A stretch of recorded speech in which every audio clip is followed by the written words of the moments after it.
गर्मी की छुट्टियों में अपने मित्र को अपने गांव शहर आने के लिए आमंत्रित करने वाला पत्र। बच्चों, सबसे पहले हम अपना एड्रेस लिखेंगे। जैसे यहाँ लिखा हुआ है C25 समता चाल, समता नगर, मलाड, मुंबई 97।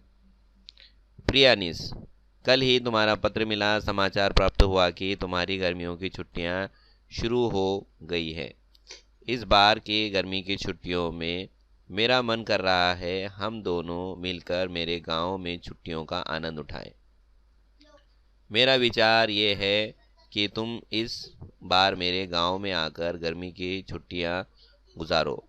तुम तो जानते ही हो, मेरा गांव एक पर्यटन स्थल है। यहाँ पर देखने लायक पहाड़, वाटर पार्क, बांध है और साथ ही यहाँ गर्मियों में गांव का मेला भी लगता है। यदि तुम कुछ दिनों के लिए यहाँ आ सको तो मुझे बहुत खुशी होगी। मेरे माता पिता की भी यही इच्छा है। मैं तुम्हारे उत्तर की प्रतीक्षा करूँगा।